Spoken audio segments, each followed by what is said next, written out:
We put out a post to ask for more questions, and boy, did you come up trumps. So let's get on with it. Hi Rosie, I have been watching the programs and seen you and your husband, so that was great. I live in Suffolk on a windy hill, dry hill, that's important. Like tall flowering plants, they don't have to be flowering, but prefer them if they can be. Struggle with the dry, windy in my garden. What else have you done? You've put bamboos in as wind protectors in planters. Dry shade is awful. One or two plants are looking good. Neutral clay, we do mulch it. So that's it. Right, let's have a look at this. So when you're on a windy site, your first thing you need to be looking at is what is actually quite tall in the actual natural surrounding, what plants are natively actually doing well. That's a starting point, because once you see what native plants or plants that are growing in the wild are doing, you will then be able to take a genus. So for instance, there might be verbascums growing there, so therefore you can get something like verbascum chaxi. There may be something like chicory doing quite well, chicoreum, and so you can get garden versions of those. The other thing that I would say though is whenever you have a dry, windy site, dry will stunt growth, wind will stunt growth, so you're always going to have things which are slightly shorter than they should grow. So you're never going to get that really tall wispy look unless you are constantly doing something about adding loads and loads of compost and manure all the time. You're making sure that you mulch well. Then you've also got to be careful that you don't overfeed, because they don't want to be overfed, because otherwise they'll try and grow too much and then they'll get too dry and they won't like it. So you've got to have that halfway house. I'm sorry, it's not an easy fix. I would say grasses will do well for you. So some of the stipers and the panicums, take a look at those, and then, as I suggest, look out at what there is naturally growing on the the wild areas near to you. If you're in a town, that's a bit more difficult, but just go out, have a look and see what is naturally growing and take an idea from those, and then you should be able to get something which is a garden plant of those same varieties. Hi Rosie, could you recommend blue long flowering perennial for the front of the border that's in sun for most of the day? Thank you. Okay, my go-to would be some hardy geraniums. I have to say, you will find there are so many out there. You can get short ones, you can get slightly taller. They are great for the front of border. There are ones which really like to be in full sun. So go and have a look at the range of hardy geraniums. That would be my starting point. And then have a look at probably something like, say, Stokesia. Now it is slightly later flowering. It's quite difficult, other than reblooming things which are low, to actually find a lot that will be for a long season. So something like Ceratostigma or Stokesia would be my other, and they will get you right the way through the late summer into the autumn. So there we go. Right. I'm in northwest UK, sheltered coastal, sandy but good soil. Last autumn I planted a big plum tree about 6.5 foot tall, growing in full sun at the end of a perennial bed. And we'd like to plant something that won't compromise the tree roots to cover the bare earth ring throughout the year and maybe act as a mulch in hot, dry weather winter. Would a low growing sedum work? Thank you very much. Okay, so yes, a low growing sedum would work, absolutely no problem whatsoever. Anything that has small roots and creeps around is quite good. There are a lot of really good alpines, and I think that's what you really want. So you want something that likes a dryish condition, but will be quite happy and give you some foliage cover. So something like teucrium, the little low growing teucriums are very good as well. Hi Rosie, I've been growing perennials from seed with varying success. My aim is to plant up a large border in the spring. I don't want to plant them in the border yet. as I haven't decided on my design. That's absolutely fine. Salvias, verbena, gora, veronica, echinacea, unheated polytunnel.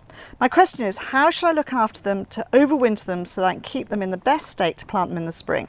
That is fine. So all of the things that you have stated there are all perfectly hardy in a cold polytunnel. So that's a good starting point. You haven't stated whether they are in plug trays or whether they are in pots, and you know, small 9 centimetre pots is probably best. If they are in those, if they're in plug trays, then you need to elevate them off the ground. That's one thing I would say.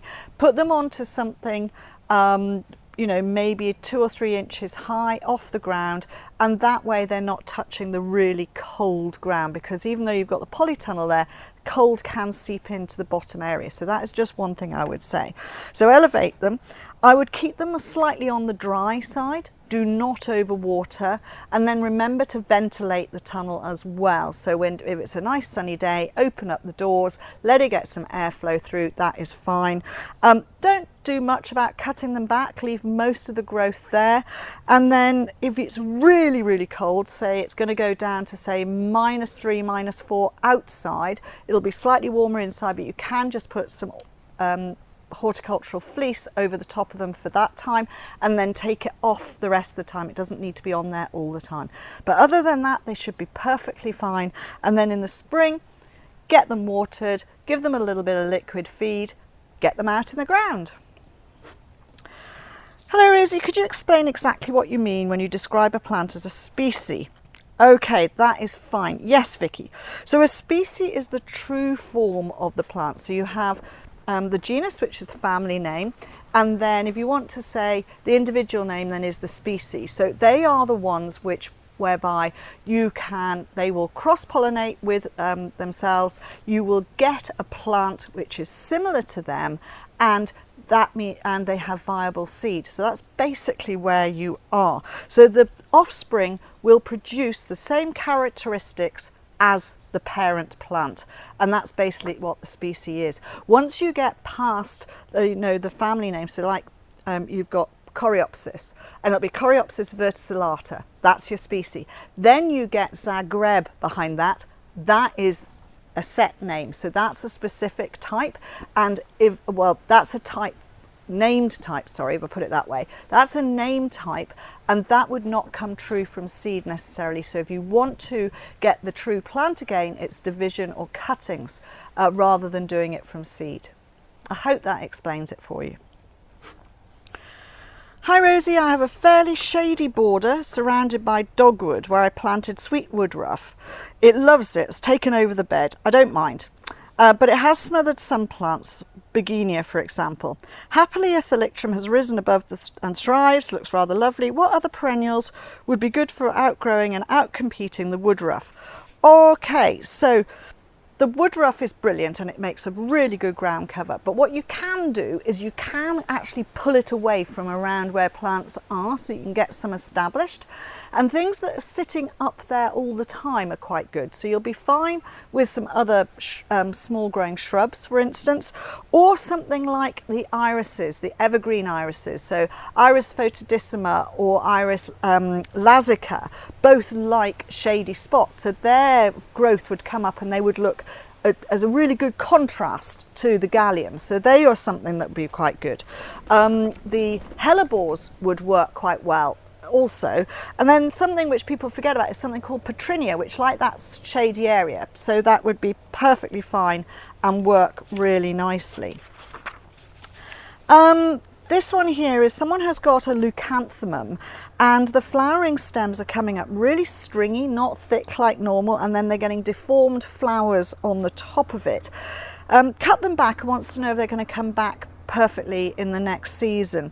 My answer to that is I would be very suspicious that it hasn't got a virus in it, and to be honest, it's more than likely if it has, then it will just keep on growing back with those bits all the time. So it's time for you to lift the plant, dispose of it. Do not put it on the compost heap because that will just spread the virus. So if you are able to put it in a burning bin, then do that. If not, bag it up and put it into the waste, and that is the best way to do it.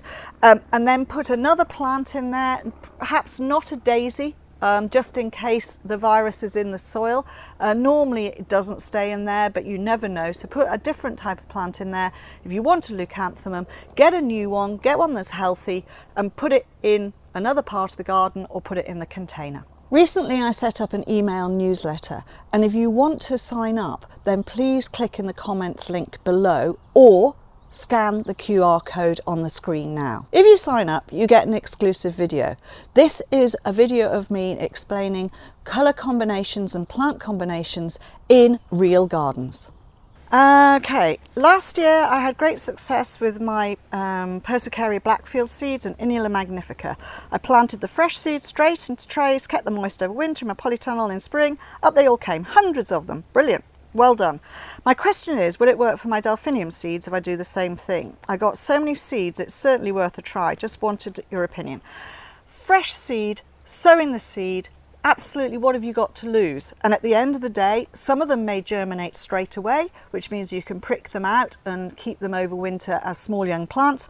But just try it. You know, you're not going to lose anything. And then you get some wonderful plants at the end of the day. Have fun with it. Hi Rosie, thank you for your informative videos. Okay, this is a long one, so I'm not going to read it all out. You can read it on there. It's all really about a garden in Italy and the fact that leaving the wildflower and wild areas and mowing lawns and everything, by the time you get to the really hot summer, it's looking awful, like a dead hayfield, like it's been abandoned. And so wanting to know how to make it look less abandoned, how to make it look as though it's tended but sort of the wild feel. And the soil can be clay in parts, massive cracks in lawn, which is happening over here as well. So basically from all of this of what you've said, I would say with the heat and the soil type that what you're suggesting with the covering up with cardboard and the sort of what is called no dig is probably your best way of being able to manage the areas. So yeah, absolutely. And if you can, where you've got the cracking, try and fill up some of that area, not just with soil. You need a mixture of grit and soil to fill up those cracks, and then hopefully that will all knit once it gets wet again. Please don't do this until the soil has got wet again, because you're just going to be putting the cardboard over the top of that soil and it's not going to knit properly. So allow the rains to come in, allow it to do, and then put your cardboard over, start your no dig, start getting your plant material in there.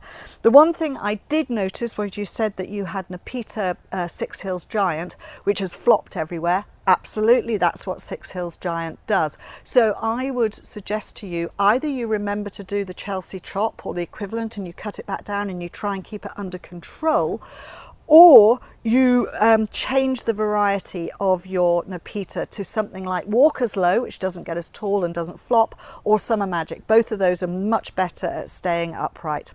Hope that helps you.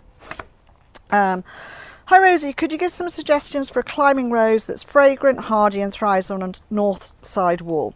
I'm living in Essex. Okay, so I have a love-hate relationship, as a lot of people know, with roses, but I do love them in other people's gardens, so that is absolutely fine, and I do admire people getting them all trained up the walls, etc., and they are beautiful flowers. So I have a real love for Welschenkoningin. Sorry, it's not Welschenkoningin, it's Welschenblau. Welschenblau is a really lovely sort of rambling one, but you would need to be doing a lot of tying in with that. So there is Woollerton Old Hall. That's a lovely form, and Generous Gardener, both of those. Sorry, you didn't say what colour you wanted, so those are on the creamy pinky sides. If they don't go with your colours, then come back and I'll think of something else.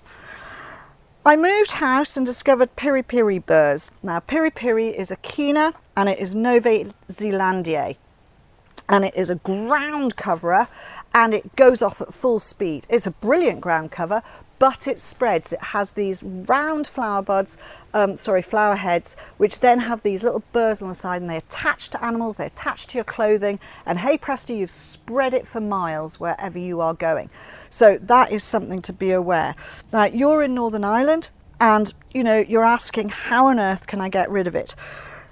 The best way is to spray it. But if you don't want to spray, then you're going to have to dig it out. But it will regrow from any bits of root that have been left there. So it is a process.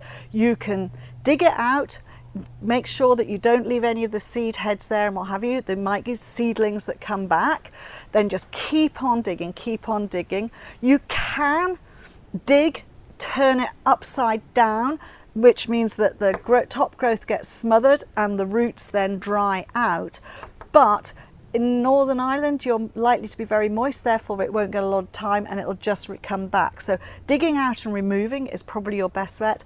Otherwise, you will need to look at the back of a packet and use some glyphosate. Okay. Winter interest in winter Bordeaux, having a patio redone, and it's somewhere where they're going to look out on.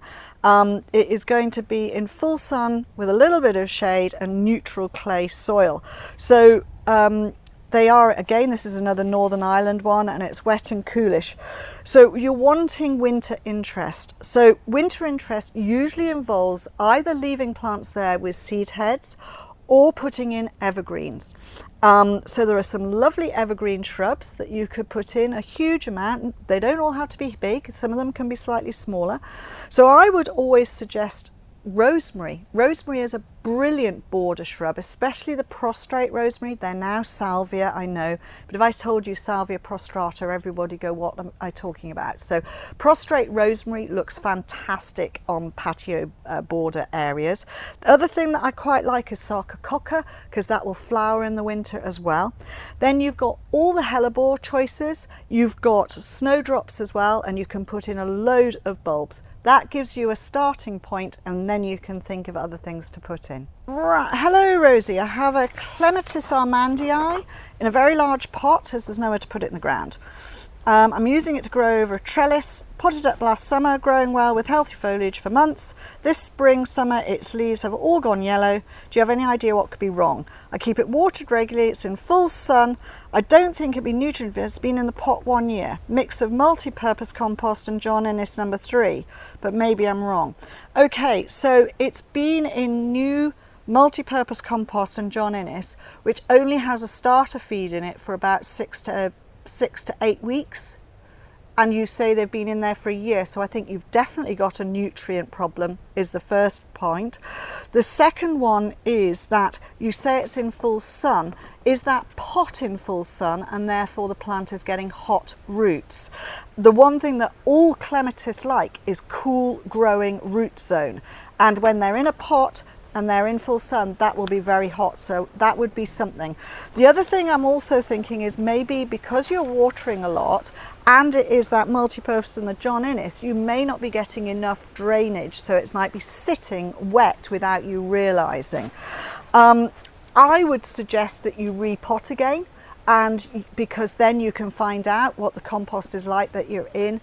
It's too late now in the year for you really to be adding too much in the way of liquid nutrient to it. So if you repot it up, add in a slow release fertilizer, and then you will be fine. Hopefully it will be fine, that I would get that repotted. And if it is the fact that when you do repot you find that the soil is really warm, you need to find some way of insulating the pot that it is in. I have some lovely lush Salvia leucantha purple velvet plants, but they're not flowering properly. Just little shrubs that don't come to anything. Any ideas? Right, the one thing with Salvia leucantha is that it is incredibly late to come into flower. You don't actually say where you are, but here in the UK, it literally comes into flower just as our winter kicks in. So that could be one of the problems. The other thing is that it does like full sun, so you need to make sure that it's in full sun. And you don't say whether or not it is in pots or in the ground. I would suggest not now, because again, as I've said in a previous question, it's a little bit late in the season to start giving plants food. It won't do any good. So in the spring, when it's starting to come up, give it a little bit of liquid food, or if it's in a container, repot it and give it some slow release fertilizer, and then it will be happier. Put it in a sunny spot and make sure it doesn't get too dry. They make beautiful shrubs, but as I say, they flower incredibly late. Here in the UK, you're talking about October, November flowering time. I'm having trouble with a potting mix for dahlias. Either too dry, water doesn't get to the roots, or too wet and the tubers rot. Yeah, it's one of those tricky balances. So you've got them in containers by the sounds of things. I would go back to your slightly freer draining type of mix rather than a heavier mix. Use a multi-purpose, add a bit of grit there, add a little bit of slow release fertilizer. They are hungry things. And then also give them a tray at the bottom that you can put a little bit of gravel in. Sit the pots on top of that and water from below as well, so that there is always a bit of water at the base, so that the plants have got something to absorb from the base as well, because if it goes through freely and then they come in, don't have a shallow one, make sure that they are slightly deeper shells that you get, so that they get enough water that is there. Let that occasionally dry out. They don't want to be wet all the time, but that will be your better way of doing it. Right, okay, this is another long one. So I've got a large raised border. Most of it gets full sun, but the short side is shaded by the house. We built it a couple of years ago, heavy clay using compost wood chip, etc. The soil level has dropped. We want to revamp it in September, October. Love the advice. We're keeping plants like Salvia caradonna, delphinium achillea, hardy geraniums, rudbeckia, calamagrostis. All sound like really good plants. Okay, so my suggestions with this is when you have a mix of soil, you have compost, you have a little bit of grit in there, it all does settle down. The bark and anything like that in the compost decays, therefore that sinks as well. So you will always get some form of sinkage. I would lift everything out. And then if you have got room somewhere to put them into a trench and leave them in a trench, backfilled trench, that is the best thing that you can possibly do, and you need to leave them over the winter in that trench. Refill with a good mix. I would loosen up the soil that you've already got in there, mix in whatever you've got in the way of stuff, and then make it up to a height just a little bit above the level of your edge. Not too much, because when the rain comes it might come down, but what you need to do is you need to allow it to settle over the winter to see how much it's going to settle. You will be surprised at how much it will settle. If it only settles by, say, an inch, maybe 2.5, 3 centimeters, then that is absolutely fine. If it settles a bit more, then you're going to need to add just a little bit more. But remember, when you dig out your holes to plant, you will get more soil back. But that is the best way to do it. And then once you replant, mulch it over, and then you should be good to go. Agapanthus. This person has got blue agapanthus flowering, no problem at all. They've got white ones that just will not flower for them. They've been in the garden, they've been in a well drained, they've been in less drained, they go on somewhere where the verbena flourish, but they're just not doing well. They've been planted deeper, the less deep, done all of the situations, lots and lots of healthy foliage, no flowers. When you lift a plant and move it, it can take a settling in time. So sometimes you might be thinking, oh, it hasn't done anything, it's growing well, and then it hasn't flowered. But it might take it another year or so for it to actually get to a point where it's ready to flower. So you may be constantly moving it, and therefore it's constantly under stress and just going, well, I'm staying alive, but I'm not going to flower. That could be one reason. The other reason, you may have a plant that is not a very good, healthy flowering form. That's another reason. So always use specific agapanthus feed because it's got the right nutrients in it as well. And if you're really struggling, put it back into a container, not too small because they don't want to be in too smaller containers. Give it the agapanthus feed, put it somewhere in a sunny spot, and see whether it flowers for you. And then go and ask and go and find a free flowering white one and put that in the situation. And you may find that the other one, because you've forgotten about it, you don't do anything to it for say 2 years, may start to flower. Hi Rosie, I've got a problem with powdery mildew on my sedum matrona and touchdown teak, although my autumn joy isn't affected. Any suggestions? You normally get powdery mildew when the plants are under stress, so that is the first thing. You need to get rid of it, so whatever leaves, basically if it's on the whole of the plant, you need to be taking it down to low levels, and then new growth can come through. Give it a water, give it a feed, even at this time of the year, although I'm saying for other things, but definitely give it very, very small amount of food. Give it a little water. As you cut it down, it will come back up. Hopefully we get rain and then it will be absolutely fine.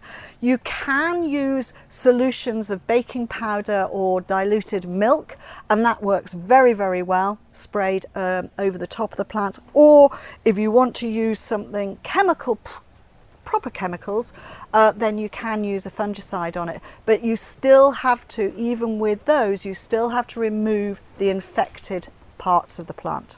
Hi Rosie, been waiting for this for a long time, checking back to see when the questions were open again. Thank you. Dianthus, where am I going wrong? I have 5 different varieties. Half of them did okay, but half of them didn't amount to anything. Buds are going soft, they're not opening, they're dying off. They all seem to die back now, no hint of healthy plant left. Have I killed them off completely, or is there hope they might come back? All had exactly the same treatment, same compost, and they're grown in pots. Right, okay, and you're in East Anglia, and they are in a fairly sheltered place close to the back of the house. Fine, okay. If there is no sign of growth, then I would suggest that you forget about those plants and you start again. They need good drainage, that's the starting point. They need an alkaline, neutral to alkaline soil. So that is one thing to be aware of. That also means the water that you use needs to be of neutral to alkaline. And then they also need regular water and regular feed. They're quite a hungry plant. So when you pot them up, make sure that the compost that you're using is a neutral to an alkaline compost.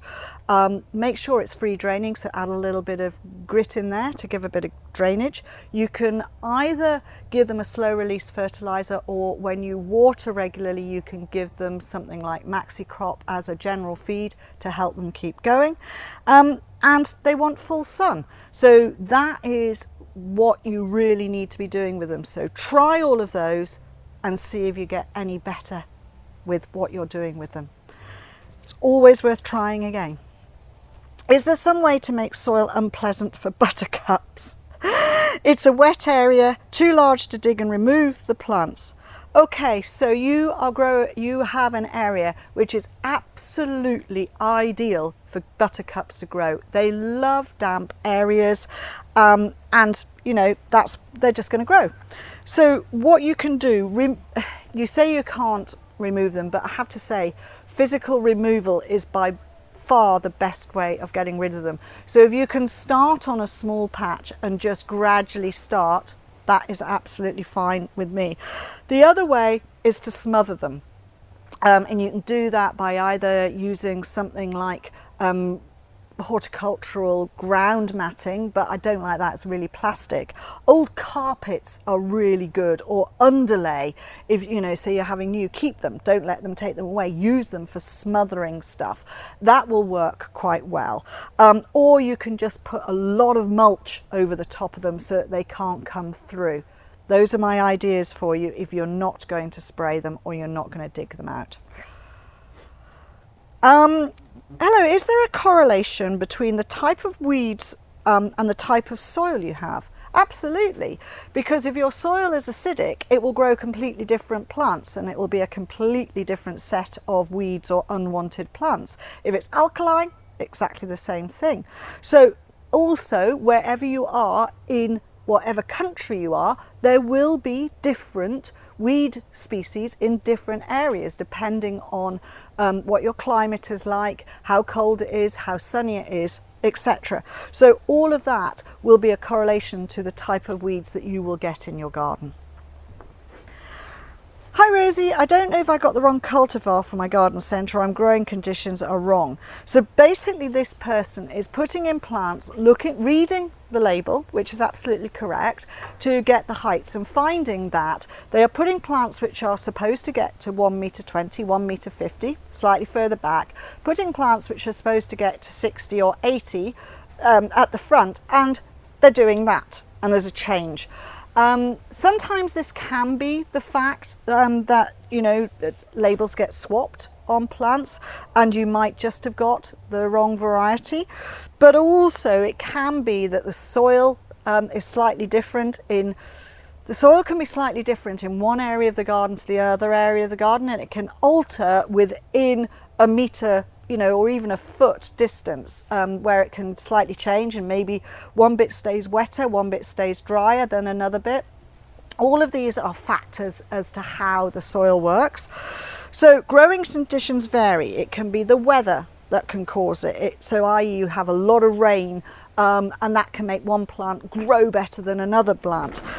It could be drought. So again, droughts can make the plants be shorter, or the amount of light the plants get, so those growing conditions.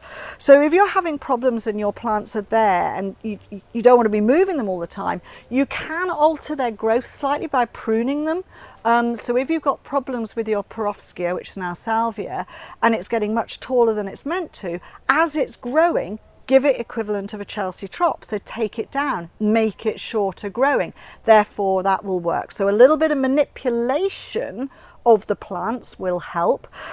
Things which are not coming up as tall, then perhaps they need a little bit of help. So once you've had a lot of rain, make sure you mulch around them so that they stay damper all of the time, and that will help you. So nutrients will move around the soil in a different way, and they might puddle somewhere. So if something's looking really lush, it's probably getting all of the nutrients. So you just have to sort of look and map out your garden, and if you find there are areas where things which are meant to grow taller and they're growing shorter, then have a look at that soil. You know, it might be that's the problem, and that's all I can really help you with. Okay, so this one is somebody from North Dakota. They have a zone 4B garden. That means that they have a winter temperature between minus 30 degrees Celsius and minus 33 degrees Celsius. That is extremely cold. So the main question here is they've got some raised beds, and it looks as though the raised bed depths are somewhere between 5 and 12 inches, so somewhere between 15 centimetres and 30 centimetres in depth, and it looks as though they're on top of soil filled with a sandy loam, and there's a little bit of clay underneath. That's what I can work out. In a suburban area, so a little bit more protected, not getting as much, but I would suspect you're still going to get quite a lot of frost. So the question here is because they already know that they need to be getting, they grow in containers and they can get frosted roots on that. Would it be safe to leave plants in these raised beds? Would they expect to get root death due to the freezing in those beds, or is it enough of a protection? I'm not sure it is, but I could be proved wrong. So what I would suggest you do is that if you have some spare plants, then leave them in the containers, in these raised beds, and let them and see how they fare. If they do perfectly well, maybe one doesn't like it but the others do, then you know you don't have to be removing everything, and that I think is where you should grow. But I also think that you should really ask your master grower program, master gardener program that you have in the USA, and ask your local master gardener what their views are on it, and they may be able to give you some tips. You may find that you can put an extra layer of mulch over the top, and that is just enough to help the plants and make sure that they don't get too frozen in there. It depends on how big your width of your actual raised bed sides are as well, whether that's enough of a buffer against the cold weather. Rosy, I cut the dead flowers off my lychnis coronaria, forgot to save the seed. I have another young plant, fragrant, that hasn't flowered.